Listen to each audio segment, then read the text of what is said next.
Assalamualaikum warahmatullahi wabarakatuh. Hai, saya Nadila Putri Sahira dari kelas 12 IPA 5 absen 26. Pada kesempatan kali ini, saya akan menunjukkan proses pembuatan es krim berdasarkan sifat koligatif larutan. Sebelum itu, kalian tahu gak sih apa itu sifat koligatif larutan?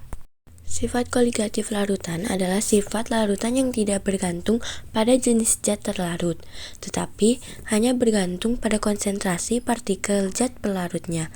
Semakin banyak zat yang terlarut, semakin besar juga sifat koligatifnya.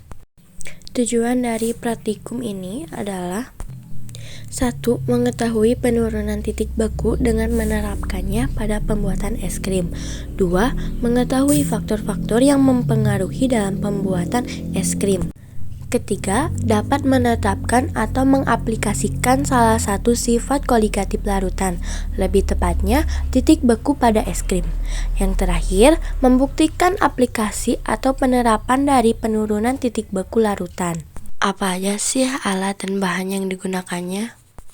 Alat dan bahan yang digunakannya ada es batu, susu Milo, susu full cream, garam kasar, dan juga wadah. Bagaimana cara buatnya?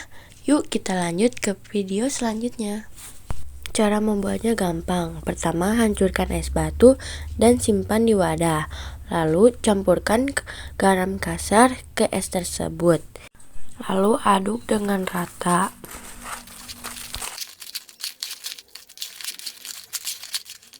Ketiga, masukkan susu full cream dan juga susu Milo ke dalam kaleng.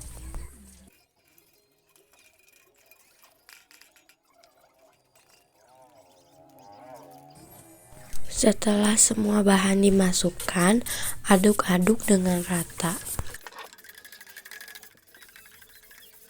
Sesudah rata, simpan kaleng tersebut ke dalam wadah.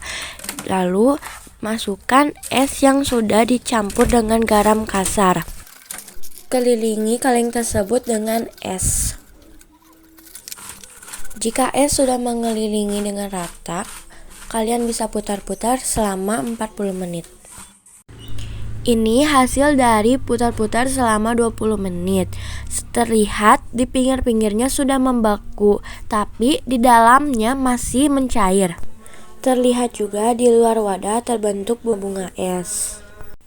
Kenapa hal itu terjadi? Hal ini terjadi karena salah satu sifat dari konsep koligatif larutan yaitu penurunan titik beku, di mana garam yang berperan sebagai zat terlarut akan menurunkan titik beku es. Yang kedua, penggunaan wadah kaleng.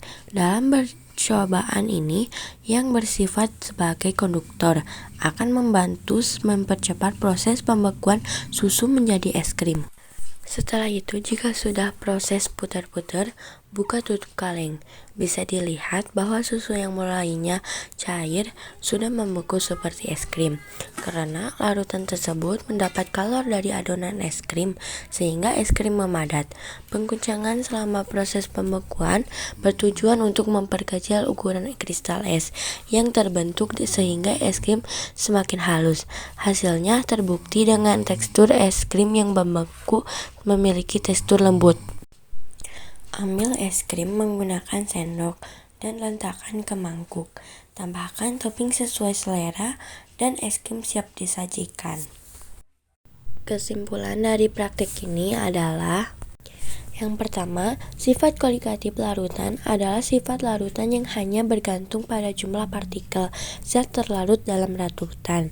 Yang kedua, sifat koligatif larutan meliputi penurunan tekanan uap jenuh, kenaikan titik didih, penurunan titik beku, dan tekanan osmosis.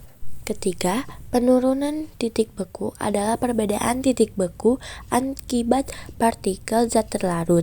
Yang terakhir, pembuatan es krim dengan campuran es dan air dapat dilakukan dengan penambahan garam sebagai penurunan titik beku larutan, sehingga terjadi proses perpindahan kalor dari adonan es krim ke campuran es, batu, air, dan garam. Sekian praktikum pembuatan ekstrak kim berdasarkan sifat koligatif larutan untuk ujian praktek kimia. Saya Nadila Putri Sairah. Wassalamualaikum warahmatullahi wabarakatuh.